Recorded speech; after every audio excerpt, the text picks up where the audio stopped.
Madame, monsieur, bonjour. C'est le Télématin du samedi. Bienvenue chez nous. Et en ce week-end hivernal, Marie-Dominique Perrin. Alors, Marie-Dominique Perrin, qui a inventé quasiment le concept de la maison d'hôte, vous propose maison d'hôte ou petit hôtel dans des villes. Quand on arrive en ville, tout le monde change de trottoir. On n'a pas l'air viril, mais on fait peur à voir.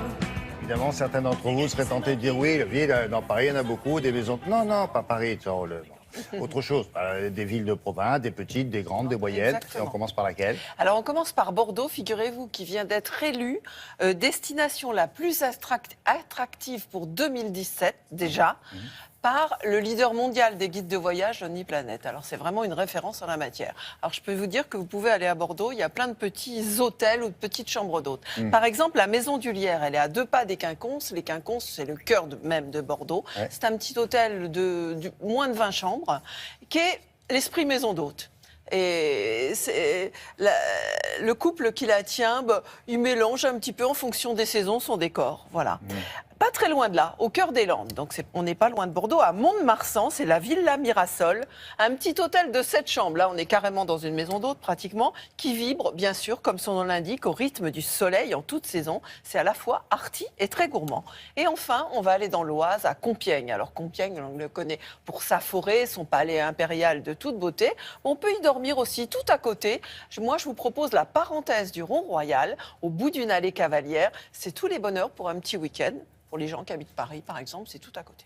Voilà. Allez, en route. À Bordeaux, à 2 pas des Quinconces, la Maison du Lierre est un peu bohème, un peu cabanon de mer.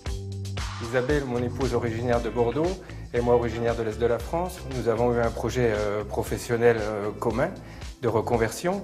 Elle en tant qu'ancienne décoratrice et moi ancien joueur de foot. On s'est décidé du jour au lendemain de revenir sur Bordeaux, de vivre sur Bordeaux. Et on s'est posé la question à l'envers, que faire à Bordeaux? Donc vu l'évolution de la ville, et on s'est lancé dans l'hôtellerie. Et on est tombé amoureux de cet hôtel particulier du XVIIIe siècle. Et on a été aussi sous le charme de ce patio qui, au centre-ville, est un havre de paix. Nous avons la chance de posséder un escalier exceptionnel qui est classé par les Bâtiments de France. En toute saison, l'escalier est habillé. Isabelle adore mélanger la nature et les accessoires. Sa décoration évolue au fil des saisons. Isabelle a une passion pour les envols et pour les chapeaux.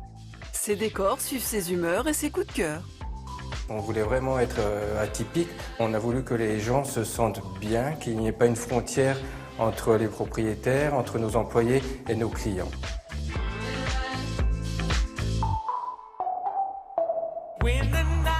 Enlacée par la Mi-12, la Villa Mirasol est un bijou arty au cœur de Mont-de-Marsan.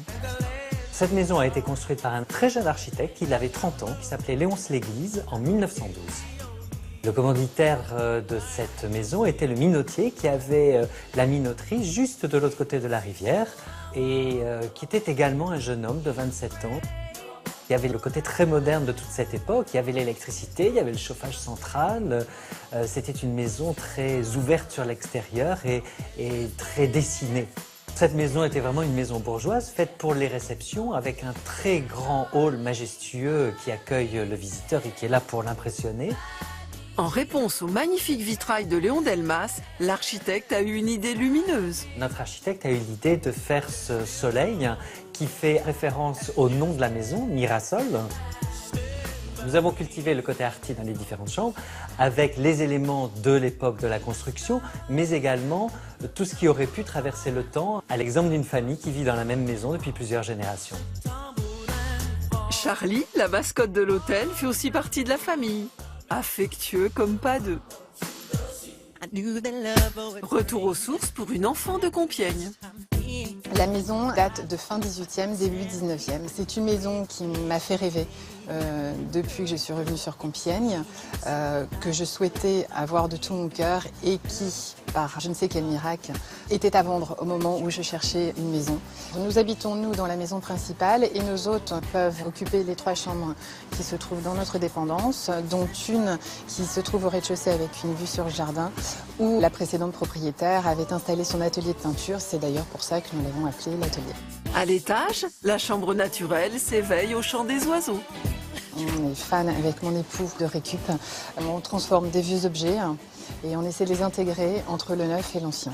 Par exemple, dans l'atelier, vous avez un piano qui est en fait le meuble vasque et nous avons également récupéré dans de vieux hangars des espèces de gros globes industriels que nous avons placés dans cette chambre. À 2 pas du palais impérial, la parenthèse du rond royal jouit d'une situation idéale.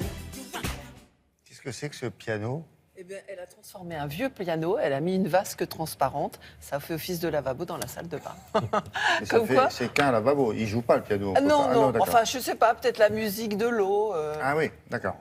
Voilà, Faut voir. 3 adresses. Si vous voulez avoir le détail de tout cela, on regarde ça sur le site de Télématin. Exactement. Vous vouliez ajouter quelque chose? Non, tout est là sur le Merci. site internet et c'est pas des prix élevés du tout. C'est-à-dire la fourchette, ça va? 115, 115, 120. D'accord, en moyenne. Voilà, oui. Merci beaucoup.